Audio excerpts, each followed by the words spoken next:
Hi, I'm Charlotte Neumann, and thank you for joining me on my journey, a biblical journey of encouragement for women, where we're looking at the question, who is Jesus? We've been working through the book of Matthew in the Bible because the Bible is the best and most accurate source of information about Jesus Christ. So I encourage you to get a Bible and get ready to look into more details about the life of Jesus Christ. If you don't have a Bible, you can always open something up online or get an app on your phone to open up and you can follow along. I'm using the King James Version, so that's the version that I trust. And if you would like to get that, I have some links to sources for getting the King James Version. We're going to be continuing in Matthew chapter 9, and we're going to be coming upon several different healings in this part of the book of Matthew. And Jesus has just had a meal with a mixed group of the religious people who thought that they had figured everything out that needed to be done to please God and be in good standing with Him. And in that group of people who had come to that meal, there were people whose lives were so messed up. But they realized that Jesus could bring them to God, and they recognized that God was looking for them as if they had been someone lost. He could see the brokenness in their lives and could see that they were outcasts, and sent Jesus on a search and rescue mission to find them and bring them into his kingdom. And so they were eager to listen to more of what he had to say. So it's very interesting that there was a mix of people at this meal. And after speaking to the religious people about what he had come to do, he heads out for his next assignments. And we're going to read now in Matthew chapter 9, verses 18 to 26.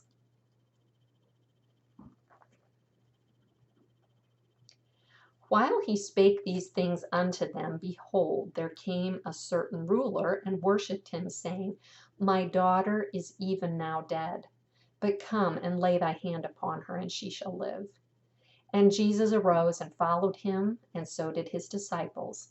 And behold, a woman which was diseased with an issue of blood 12 years came behind him, and touched the hem of his garment.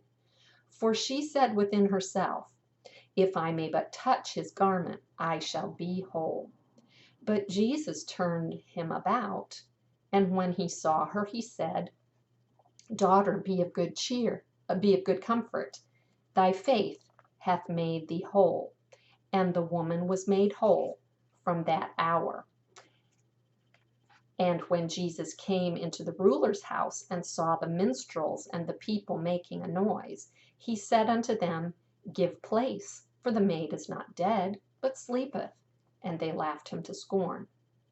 But when the people were put forth, he went in and took her by the hand, and the maid rose. And the fame hereof went abroad into all that land. Jesus raised the dead.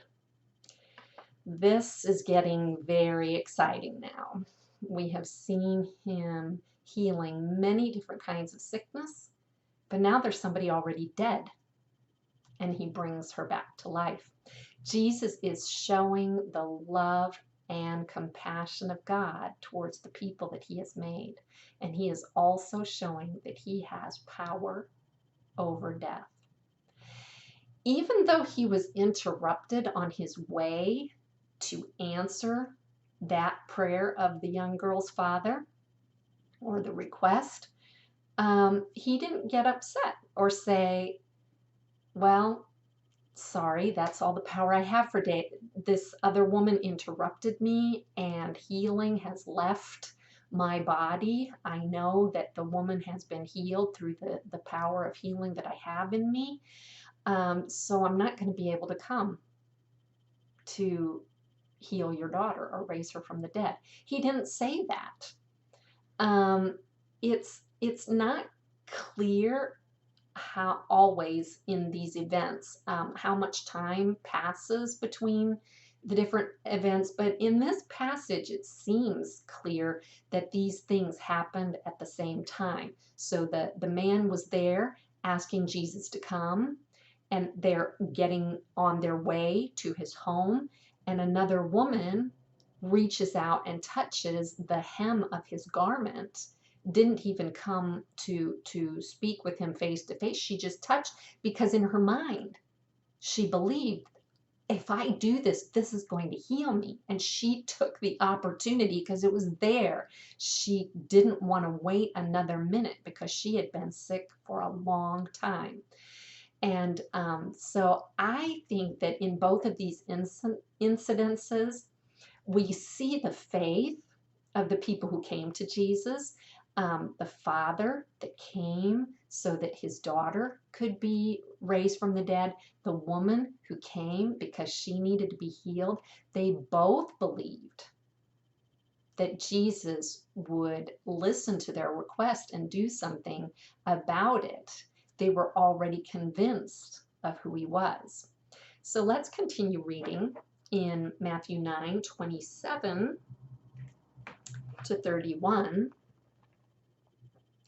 And when Jesus departed thence, two blind men followed him, crying and saying, Thou Son of David, have mercy on us. And when he was come into the house, the blind men came to him, and Jesus saith unto them, Believe ye that I am able to do this? They said unto him, Yes, Lord. Then touched he their eyes, saying, According to your faith, be it unto you.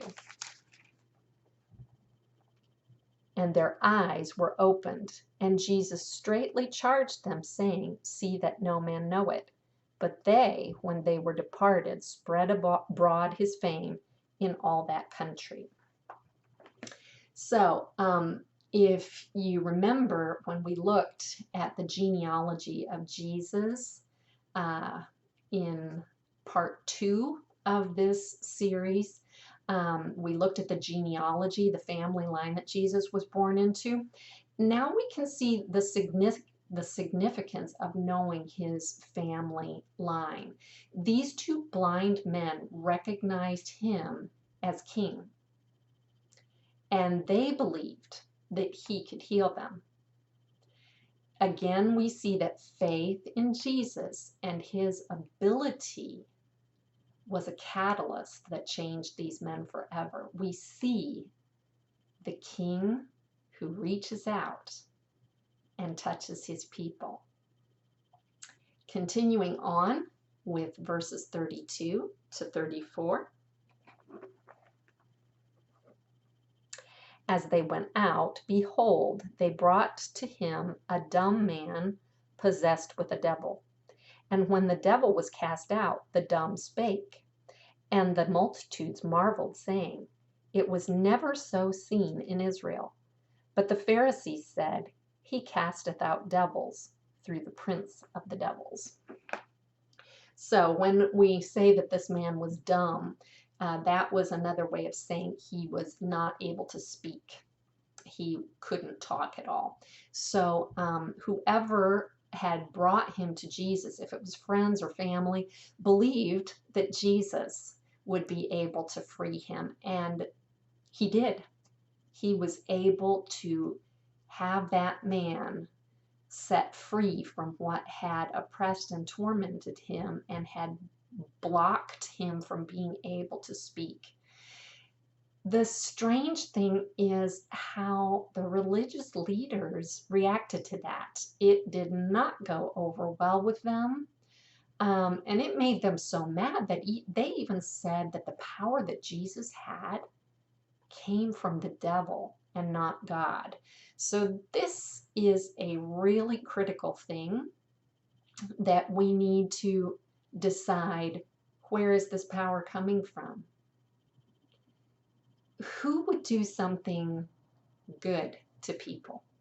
Who would do something that would give them life?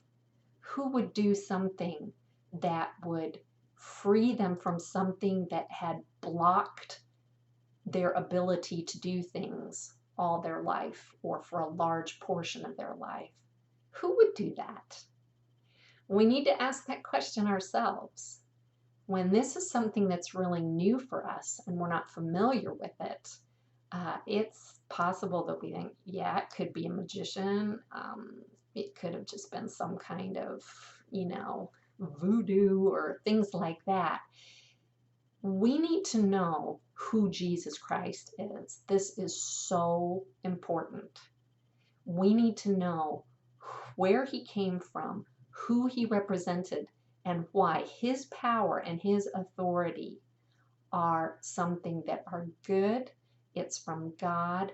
We can trust it and we can believe it. So think about these things until the next video. We'll continue looking at Jesus' life and ministry. Thanks for joining.